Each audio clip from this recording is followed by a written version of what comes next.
محبوب نے ارشاد فرمایا، عبداللہ بن عمر رضی اللہ تعالی عنہ آپ سے روایت ہے، فرمایا کلکم راع وکلکم مسئول عن رعیتہ، فرمایا تم میں سے ہر کوئی نگہبان ہے، ہر کسی سے پوچھا جائے گا، ہر کسی سے اس کے جو ماتحت ہیں ان کے بارے میں پوچھا جائے گا۔ فرمایا الامام راع ومسئول عن رعیتہ،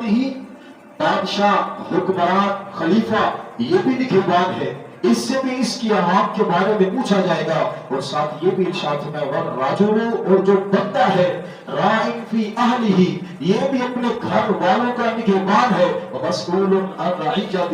اس سے اس کے گھر والوں کے بارے میں پوچھا جائے گا۔ گھر کے اندر جب بندہ سربراہ بنتا ہے یا باپ بنتا ہے یا گھر میں وہ جب سب سے بڑا ہوتا ہے، کل قیامت کے دن اس بڑے سے پوچھا جائے گا تیرے خاندان والے تھے، تیرے گھر والے تھے، آپ اس کے بارے میں جواب دیا جائے گا کہ وہ کون سے کام کرتے تھے، کن کن کاموں کے اندر وہ ملوث تھے۔ رب نے پہلے قرآن کے اندر ارشاد فرما دیا تھا، ایمان والو بچاؤ اپنے آپ کو اور اپنے گھر والوں کو۔ یا اللہ کس سے بچانا ہے؟ فرمایا آگ سے بچاؤ۔ وہ آگ کوئی آگ نہیں، بلکہ فرمایا وہ آگ ایسی ہے جس کے لیے جلانے کے لیے انسانوں اور پتھروں کو اس کو ڈالا جائے،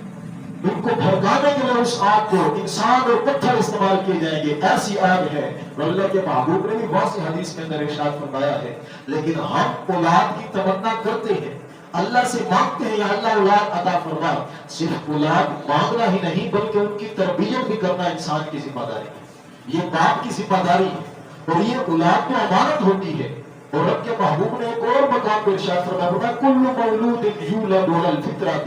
کوئی بھی بچہ دنیا کے اندر آتا ہے وہ فطرت کے مطابق پیدا ہوتا ہے، فَأَبَوَاهُ يُحَوِّدَانِهِ أَوْ يُنَصِّرَانِهِ أَوْ يُمَجِّسَانِهِ، اور اس کے ماں باپ اسے یہودی بھی بنا دیتے ہیں، عیسائی بھی بنا دیتے ہیں، نصارہ بھی بنا دیتے ہیں، مجوسی بھی بنا دیتے ہیں، وہ اس کے باپ ہے، اس کو مسلمان بناتے ہیں یا یہودی یا عیسائی بناتے ہیں۔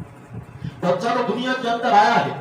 وہ تو فطرت کے اوپر پیدا ہوا ہے، اس کو جو سکھایا جائے گا بچے نے تو وہی سیکھنا ہے۔ اگر تم گھر کے اندر جھوٹ نہیں بولتے، یاد رکھو تمہارے گھر کے اندر کبھی کوئی بچہ جھوٹ نہیں بولے گا۔ اگر تمہارے گھر کے اندر تم گالی نہیں بکتے کسی کو، چاہے مذاق ہو یا دوسری صورتحال ہو، تمہارا بچہ کبھی بھی گالی نہیں بکے گا۔ اس بچے نے گھر والوں سے سیکھنا ہے، اور ہماری ذمہ داری ہے اس بچے کی ایسی تربیت کی جائے جو تربیت ہماری دنیا کے اندر بھی کام آئے، دنیا سے جانے کے بعد بھی کام آئے۔ کیونکہ رب کے محبوب نے ارشاد فرمایا کہ تم نگہبان ہو، ضرور پوچھا جائے گا، اللہ قیامت کے دن سامنے کھڑا کرے گا، پھر فرمائے گا بتا تیری اولاد تھی، تیرا بیٹا تھا، تیرا پوتا تھا، تیری بیٹی تھی، تیری پوتی تھی، تیرا نواسا نواسی، یہ تیرا خاندان تھا، بتا تو ان کا سربراہ تھا، تو ان کے بارے میں اب جواب دے ہے، اس نے برا کام کیا ہے، اس نے کہاں سے سیکھا ہے، تو اس کی نگہبانی کیوں نہیں کرتا تھا۔ آج میرا بچہ ہے یا میرا کوئی بھائی ہے، محلے کے اندر جواری کے پاس جا کے بیٹھا ہے، شرابی کے پاس جا کے بیٹھا ہے، کسی زانی کے پاس جا کے بیٹھا ہے، چور خور کے پاس جا کے بیٹھا ہے،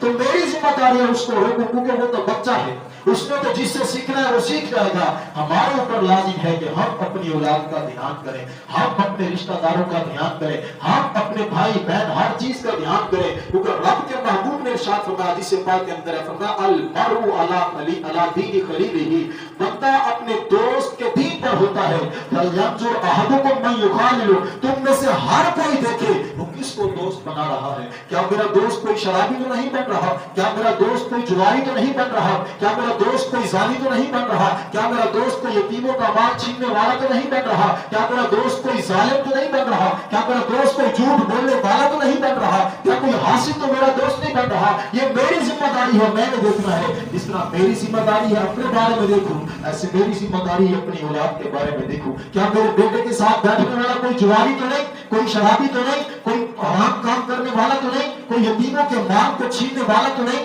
اگر کوئی میرا پوتا ہے، میں دادا ہوں، میں سربراہ ہوں، تو میری ذمہ داری ہے اپنے پوتے کا خیال رکھوں، اس کو برائی سے بچاؤں، برے بندے سے بچاؤں، اور میرے اوپر لازم ہے میں دیکھوں اگر دنیا کے اندر میرا دوست وہ ہے جو دین کے ساتھ محبت کرنے والا ہے، جو دین کے ساتھ تعلق رکھنے والا ہے، جو مسجد میں آنے والا ہے، اللہ کے گھر کی خدمت کرنے والا ہے، آ کے اذانیں پڑھنے والا ہے، مسجد کی صفائی کرنے والا ہے، مسجد کے اندر تکبیر پڑھنے والا ہے، 5 وقت باجماعت نماز ادا کرنے والا ہے، تو پھر مجھے خوش ہونا چاہیے اس قسمت کے اوپر، اور اللہ کا شکر ادا کرنا چاہیے کہ اللہ نے مجھے کتنا پیارا دوست عطا فرمایا۔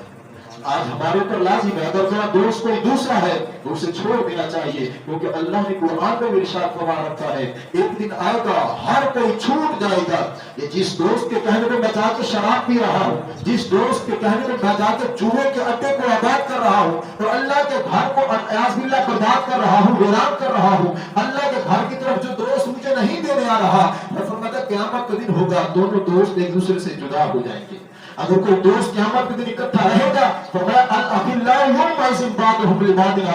دوست دوست کا دشمن ہوگا الا المتقین، مگر جو نیک دوست ہوں گے آپس کے اندر، ان کی دوستی دنیا میں بھی کام آنی ہے، قبر کے اندر بھی کام آنی ہے، حشر کے اندر بھی کام آنی ہے۔ یعنی بندے کو خوش ہونا چاہیے اگر اس کے پاس کوئی نیک دوست ہے، اور اسی طرح اپنی اولاد کا بھی خیال رکھنا چاہیے کہ میرا بچہ دوست کس کو بنا رہا ہے۔ وہ گلی محلے کے اندر گھر سے بائک لے کے موٹر سائیکل لے کے جا رہا ہے تو اس کے ساتھ جانے والا دوست کون ہے، اس کی حرکات کیسی ہے۔ اگر کوئی برا ہے یا برے کاموں کے اندر وہ ملوث ہے، اپنے بیٹے کو آج اس برے کام سے روک لو، کل تمہیں بڑے پچھتاوے سے محفوظ رہ جاؤ۔ اگر آج تم اپنے بچے کو چھوٹی برائی سے نہیں روک رہے تو یاد رکھو ایک دن ایسا آئے گا تمہیں بہت زیادہ پچھتاوا ہوگا، وہ چھوٹی چھوٹی برائیاں کرتا جائے گا۔ کبھی کسی دکان سے کھانے کی چیز چرائی ہے، پھر ایک دن ایسا آئے گا وہ بڑا ڈاکو بن جائے گا، وہ گھروں کے اندر سے چیزیں چرائے گا، وہ راستے کے اندر کسی سے مال لوٹنے کی کوشش کرے گا، پھر وہیں پہ گولی کھا کے مارا جائے گا۔ یعنی آج اپنے بچوں کی شروع سے نگہبانی کرو، شروع سے اچھی تربیت کرو، انشاءاللہ تمہارا بچہ تمہیں دنیا کے اندر بھی فائدہ دے گا، دنیا سے جانے کے بعد بھی تمہیں فائدہ دے گا۔